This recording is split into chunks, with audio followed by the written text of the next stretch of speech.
India और China के जो रिलेशंस हैं बीते कुछ समय से तनाव से गुजर रहे हैं। दोनों देशों के बीच कई दौर की जो टॉक्स हो रही हैं वो तो हो ही रही हैं, उसका तो कोई रिजल्ट नहीं आ रहा है। ऐसी पोजीशन में चाइना को लेकर एक हैरान कर देने वाली खबर अभी सामने आ रही है।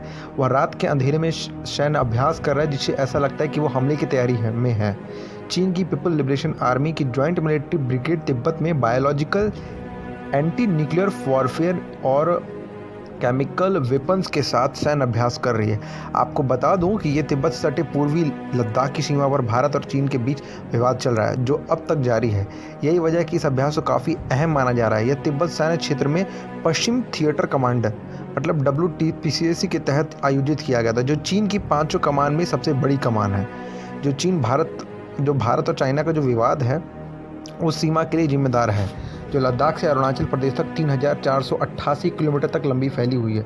नवंबर के अंत में आयोजित 24 घंटे लंबे अभ्यास की खबर मंगलवार एक आधिकारिक PLA समाचार पोर्टल्स के माध्यम से पब्लिश की गई है। चीन की आधिकारिक सैन्य मीडिया शायद ही कभी उन अभ्यासों का उल्लेख करती होगी जिसमें चीनी सशस्त्र बल और गैर पारंपरिक हथियार शामिल होते हैं। वास्तविक युद्ध का अभ्यास ही कर रहे हैं। और ये जो अभ्यास करने इसमें कौन कौन से ड्रिल है मैं आपको वो भी बता देता हूँ। खबर में ये एकदम पूरा डेमोक्रेटिक टाइप में आ गया है। इनके तरफ से जो खबर आई है, खबर में संक्षेप रूप में लिखा हुआ है कि ड्रिल की प्रगति और भाग लेने के लिए सैनिकों की प्रतिक्रिया का वर्णन किया गया है, लेकिन विशेष रूप से उल्लेखनीय नहीं किया गया है कि अभ्यास कहाँ आयोजित किया जा रहा है। इसमें लिखा गया है कि तिब्बत सैन्य क्षेत्र कमान के तहत एक संयुक्त सैन्य ब्रिगेड ने नवंबर के अंत में एक बर्फीले पठार का एक वास्तविक युद्ध का अभ्यास किया था, जिसकी हेडिंग में लिखा था कि तिब्बत सैन्य क्षेत्र की थिएटर ब्रिगेड ने क्रॉस डे और night mobile military army coordinate वास्तविक युद्धाभ्यास किया गया है। इसमें लिखा है कि रॉकेट लॉन्च किए जाने पर बरखंदबंद हमला समूह तैनात किए जाने के लक्षित मुसीबत पर विस्फोट करने के लिए सेना के इंजीनियर को बुलाया गया था। कैसी तैयारी कर रहा है चाइना, इसमें बताया गया है कि कमांडिंग ऑफिसर ने परमाणु, जैविक और रासायनिक हमले की चेतावनी दी है। एक परमाणु, जैविक और रासायनिक हमले का सामना करना पड़ेगा।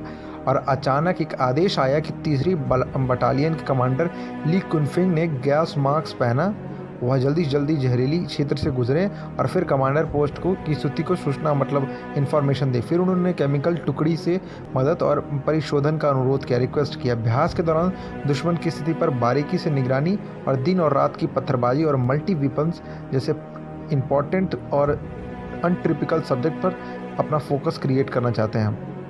चाइना ये जो कर रहा है, धीरे धीरे अपनी जो चीज़ें बढ़ा रहा है, कहीं ना कहीं ये जो इतना भयंकर अभ्यास कर रहा है biological, anti nuclear warfare, chemical और वेपन्स के यूज़ करके जो ये शो करना चाहता है, एक्सरसाइज करके ये शो करना चाहता है।